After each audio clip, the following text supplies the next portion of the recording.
Tu te réveilles dans une petite chambre sans fenêtre qui sent la sueur, la peur et l'huile d'olive. La pierre est froide contre ta peau, et au loin, des éclats de rire montent de la maison principale, un rire dont le simple écho te noue le ventre. Ton corps te rappelle la veille par une constellation de douleurs. Le métal qui t'entrave la cheville a entamé la chair, et chaque mouvement détache de minuscules écailles de sang séché. Des pas approchent, lourds et réguliers, des sandales sur du marbre. Tu reconnais ce rythme, l'intendant. Il vient te préparer pour ce qu'ils appellent le service. Tes mains tremblent quand tu attrapes la tunique froissée dans un coin. Tu as 15 ans, même si tu as cessé de compter. Le temps suit d'autres lois quand on t'a remplacé ton nom par un prix. La porte racle la pierre et une lame de soleil découpe la pénombre. La silhouette de l'intendant emplit l'embrasure, masse de muscles et de cicatrices, visage sculpté par des années à briser des volontés. « Nettoie-toi » gronde-t-il en jetant un linge humide. Le maître reçoit du monde ce soir, des invités importants. Son regard glisse sur toi comme celui d'un maquignon sur un cheval. Tu vas les divertir. Ta gorge se serre. Tu sais ce que cela signifie, même si ici, les mots polisent la violence. Depuis la première nuit, tu as compris la monnaie des dettes, toi. Derrière la carte postale d'une Grèce antique de marbre et de débat, derrière la philosophie, la démocratie, les banquets lettrés, s'étendait une mécanique sociale qui happait les plus vulnérables et broyait leur humanité comme un tesson que l'on piétine. La sélection commençait bien avant que les enfants ne s'en rendent compte. Une famille endettée auprès d'un notable, un raid opportuniste dans un village sans garnison. Parfois, la seule faute d'être né beau dans un monde qui savait monnayer la beauté. Dans les campagnes, la vie se jouait sur le fil. Une mauvaise récolte, un bras qui se casse, un deuil, et la pente devenait trop raide. Alors les créanciers ne cherchaient ni promesses, ni saison future. Ils réclamaient l'instant. On vendait d'abord le bétail, puis les bijoux, héritage miniature, dernières étincelles du passé. Et lorsque tout manquait, les regards, malgré eux, se posaient sur les enfants. Les marchands d'êtres humains arrivaient comme des oiseaux de proie flairant la faiblesse, chaînes roulées comme des serpents d'acier, registres gonflés de noms, d'origines, de tarifs. Ils proposaient de longs contrats contre de l'argent comptant, assez d'argent pour passer l'hiver.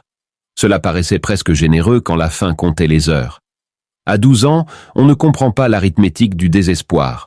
On comprend seulement les yeux fuyants d'un père, les mains froides d'une mère qui se détournent pendant qu'on examine ta dentition. Le voyage vers la ville n'était qu'une file d'hommes et d'enfants reliés par le fer et la poussière. Les plus âgés ne parlaient pas. Ils savaient que l'espoir est un crédit qu'on t'arrache avec intérêt. Les plus jeunes appelaient leur mère jusqu'à ce que la voix se brise ou que les coups imposent le silence. Les paysages, qui furent peut-être magnifiques, disparaissaient sous la cadence. L'intervalle de chaîne devant tes pieds, le martèlement du pas sur la route, la conviction croissante que tu ne reverrais jamais le toit de ta maison.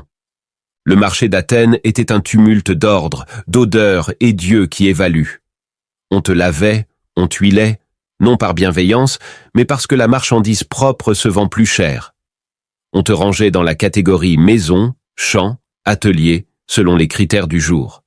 Les mots importaient docile, élégant, esprit vif, autant d'étiquettes pour aiguiller l'acheteur. Les mains s'attardaient parfois pour jauger autre chose que la force du bras. Tu comprenais sans qu'on te l'explique. Un homme nommé Lysandre remporta les enchères. Sa tunique de pourpre disait son rang. Ses yeux déjà te possédaient. La maison de Lysandre était une ville dans la ville. Colonnes, murs peints, mosaïques où des dieux triomphaient, et sous ses plafonds, une fourmilière de jeunes domestiques aux gestes nerveux. Beaucoup avaient ton âge, presque tous portèrent cette expression creuse qui, ici, servait de masque à la survie. Démétrios, l'intendant, t'énonça les règles en bon connaisseur des âmes domestiquées. 2 repas par jour, une tenue propre par semaine, se laver quand on le demande, parler seulement si l'on t'adresse la parole, ne jamais soutenir le regard d'un homme libre, ne jamais refuser un ordre, quel qu'il soit. Et surtout, ajouta-t-il avec un sourire qui n'en était pas un, tu es là pour servir le maître et ses invités de toutes les façons utiles. Tu comprendras vite lesquelles. Certains résistent, dit-il encore, mais la douleur aplanit tout. L'obéissance, elle, peut acheter un quignon de pain en plus, un coin moins froid, peut-être un objet à toi, ces miettes qui font tenir. Les quartiers des garçons esclaves se trouvaient au sous-sol. Cellules alignées, paillasses, une couverture mince, un pot de chambre. La pierre épaisse muselait les sons. Tu en compris vite la raison. Dans ce monde clos, tu appris des prénoms. Marcus, ton âge et 2 ans d'avance sur le désastre. Alexios, plus âgé, balafré, mémoire vive du risque. Philémon, 14 ans peut-être, mais regard d'homme vieilli, ruiné par la faillite d'un père et les contrats qui saisissaient jusqu'aux enfants. C'est Philémon qui te parla des banquets. Le mot symposium évoquait la mesure, l'échange, l'esprit. On y discutait de politique, de poésie, de stratégie. On se piquait d'éloquence, de vertu, de juste mesure. La version gravée dans la mémoire collective brille d'or. La réalité, elle, changeait avec l'ivresse. À mesure que les coupes passaient, la conversation glissait et les corps des serviteurs, polis, invisibles, devenaient centres de gravité. On te demanderait d'abord des gestes innocents, servir, masser des épaules fatiguées, accomplir des attentions. Puis, parfois, les demandes franchiraient des frontières qu'aucun enfant ne devrait connaître. Ici, nous n'entrerons pas dans ces détails. Il suffit de dire que la violence existait, qu'elle blessait, qu'elle volait l'enfance et l'avenir, qu'elle s'exerçait derrière des mots nobles, maquillés par des débats raffinés. Les mêmes bouches qui dissertaient sur la justice savaient oublier la justice dès que les portes se refermaient. Cette coexistence, grandeur et aveuglement, n'était pas un accident. Elle était structurelle. La liberté des uns reposait sur le labeur, la peau, la peur des autres. Les chefs-d'œuvre et les systèmes politiques naissaient dans des villes où des vies entières passaient au mortier du service. Dans la maison, une hiérarchie informelle organisait les dégâts. Les nouveaux, les plus prometteurs, servaient d'abord d'amortisseurs aux caprices. Survivre assez longtemps pouvait écarter des soirées les plus dangereuses, à la cuisine, aux commissions, aux tâches discrètes. Mais ce mieux exigeait des renoncements. Apprendre à s'effacer, à anticiper sans être, à tout accepter pour ne pas tout perdre. La résistance prenait des formes souterraines. S'évader? On essayait parfois. Marcus tenta sa chance et revint à coups de bâton, avec une claudication qui lui rappelait chaque jour l'échec. Alexios refusa un ordre honteux et passa 3 jours enchaînés dans la cour, souillé de poussière et de faim, exposé pour l'exemple. Alors les résistances se firent minuscules et pourtant immenses, s'enfouir en soi au point de disparaître, ou au contraire observer, calculer, dévier, retarder. Et puis surtout, se parler quand on le pouvait, se reconnaître, se rappeler d'où l'on venait, se transmettre des bribes de langue, des chants étouffés, des récits d'avant, des signes, des regards, une solidarité de miettes, tout ce que l'intendant ne pouvait pas arracher d'un bâton. Le plus efficace des outils de domination n'était pas la force brute, mais l'imprévisible. Ne jamais savoir quand on te réclamerait, ni pourquoi, ni quelle faute imaginaire déclencherait la sanction. À cela s'ajoutait l'effacement. On t'ôtait ton nom, on t'en donnait un autre, on t'interdisait ta langue, on te vêtait d'habits qui ne racontaient rien de toi, on te priait les dieux des autres. Peu à peu, un miroir vide se dressait là où fut un visage. Et dans les salles chaudes, des hommes célébrés déclinaient leur supériorité morale, un politicien connu pour ses discours sur la vertu civique, un bienfaiteur dont la générosité publique finançait des monuments, un philosophe amateur de traités sur le bien et la tempérance. À l'abri des regards, ils justifiaient tout, par droit, par nature, par destin. Leur contradiction ne les blessait pas. Elle était logique dans un monde où l'humanité ne se distribuait pas également. Les mois devinrent des années. Tu appris la chorégraphie de l'invisibilité, l'art de deviner l'humeur d'un homme à la façon dont il posait sa coupe. Tu apprivoisas une absence intérieure, être là, sans s'y abandonner. Ce mécanisme protège, mais il a un prix. Plus on l'active, plus il devient toi. Ta voix se fit monotone, ton accent s'effaça, ta posture se recroquevilla. Surtout, ta pensée se coula dans un moule d'anticipation. Calculer avant de ressentir. Dire oui, avant même qu'on parle. C'est cela, sans doute, la victoire ultime d'un système, faire surveiller les victimes par une sentinelle installée dans leur propre tête. Et pourtant, malgré tout, des braises couvaient. Un jour, au marché, où tu accompagnais Démétrios en exemple de dressage réussi, Tu croisas le regard d'un garçon qui te ressemblait. Même yeux sombres, même stupeur à peine contenue. Un instant, quelque chose remua derrière tes côtes, si vif que tu faillis chanceler. Démétrios crut à un malaise dû à la chaleur. Toi, tu compris que ce reflet réveillait un deuil que tu n'avais jamais vraiment pleuré, celui de l'enfant que tu avais été. Le garçon fut acheté par une autre maison. Tu n'assisterais pas à sa métamorphose. Mais son image resta, et avec elle des souvenirs interdits.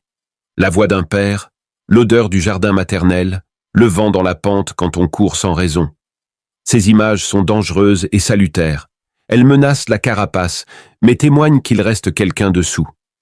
Une soirée plus tard, plus austère que les autres, des hommes graves discutaient de justice et d'état idéal. On se demandait si la vertu s'enseigne ou si elle naît avec nous. Certains affirmaient que des âmes inférieures étaient nées pour obéir. D'autres, que l'environnement pouvait façonner les caractères. La contradiction te frappa avec une netteté douloureuse. Ces voix qui parlaient d'équité participaient à un monde d'iniquité. Leur intelligence n'excusait pas, elle accablait.